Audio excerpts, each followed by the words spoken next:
साथ बात की। फिर अकेले में जाकर मैंने अपना बैग खोला और उसमें से वो बैग निकाला।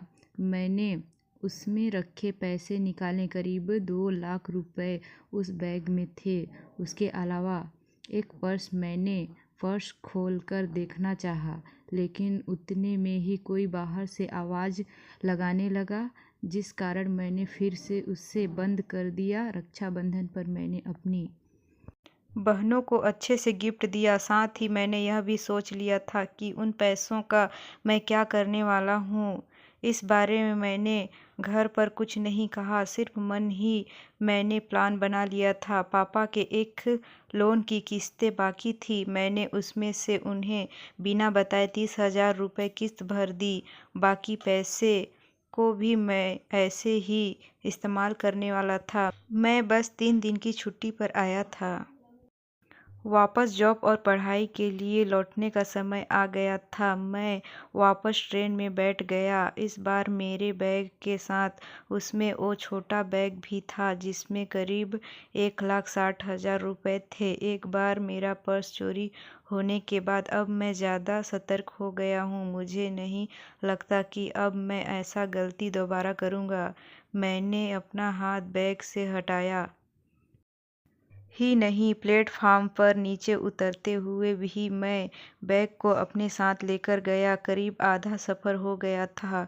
एक प्लेटफार्म पर गाड़ी रुकी। मैंने एक लड़के को जो चाय बेच रहा था बुलाया और बोला, चाय दे। लड़के ने मुझे चाय भर कर दी और जैसे ही उसने मेरी तरफ देखा, वो बिना पैसे लिए बिना कुछ बोले भागा। मैं उससे आवाज़ लगाई कि भाई छोटू कहाँ जा रहा है, अपने पैसे तो लेकर जा, पर वो भागा ही जा रहा था।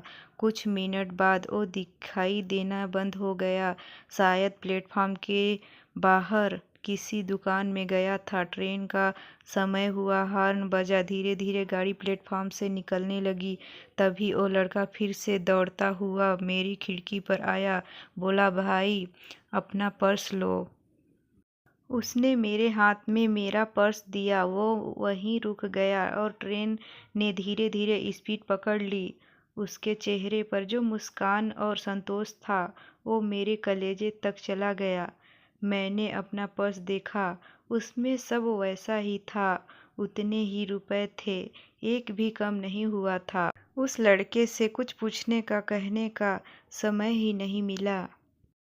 उसकी हालात भले ही तंग हो, लेकिन उसको और उसके परिवार को नींद अच्छी आती होगी। अब मैं यह सोच रहा था कि भगवान अब मुझे क्या दिखाना और सिखाना चाहता है। मैंने एक बैग लिया और उसके पैसे अपने समझे, जबकि एक लड़का मुझसे काफ़ी छोटा मुझे ज़िंदगी की बड़ी सीख दे गया। मुझे यह सिखा गया कि मैं बेईमान हूँ। यह सारा पैसा बेईमानी का है। भले ही मैं यह चुराया नहीं, लेकिन मैंने यह भी कोशिश नहीं की जानने की यह पैसा किसका है। एक लड़का मुझे बेईमान से ईमानदार बना गया। मैंने अपने कमरे में जाकर सबसे पहले उस बैग में देखा कि कहीं कुछ पता एड्रेस मिल जाए। उसमें एक पर्स था जिसमें एक एड्रेस मुझे मिला। मैंने उस पते पर उस बैग को भेज दिया। साथ ही एक चिट्ठी भी लगा दी, जिसमें मैंने लिखा कि इसमें जितने पैसे कम हैं मैं अपनी सैलरी में से वापस कर दूंगा। इस नोट के साथ मैंने अपना नंबर भी छोड़ा। मुझे नहीं पता था कि उसमें लिए पैसे के लिए वो मुझे माफ़ करेंगे या नहीं, लेकिन अब मैं हर बात के लिए तैयार था। मुझमें न जाने कैसे इतनी हिम्मत आ गई। कुछ दिनों में ही उनका फ़ोन आया। बुजुर्ग थे। उन्होंने कहा कि उनके हाथ में यह पैसा न जाने कहाँ रह गया था, किसने कब लिया, उन्हें भी पता नहीं चला। उन्होंने मुझे बहुत दुआ और आशीर्वाद दिया। कहा कि बच्चे, पैसा वापस नहीं दूँ तो भी चलेगा, लेकिन मुझे वो वापस देना है। पैसा और बैग मिलने की खुशी, इस शांति के आगे कुछ भी नहीं थी।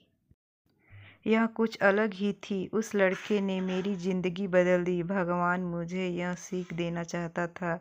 आपको यह कहानी कैसे लगी हमें कमेंट कर ज़रूर बताएं। इस तरह की अच्छी कहानियाँ आप यहाँ पर पढ़ सकते हैं। यहाँ उपस्थित शिक्षाप्रद कहानियाँ आपका मनोरंजन करने के साथ ही दिशा भी देगी। तो बने रहिए हमारे साथ और हमारे प्रयास को सफल बनाएं। दोस्तों, यह कहानी पसंद आए तो चैनल को लाइक, शेयर एवं सब्सक्राइब करें। धन्यवाद।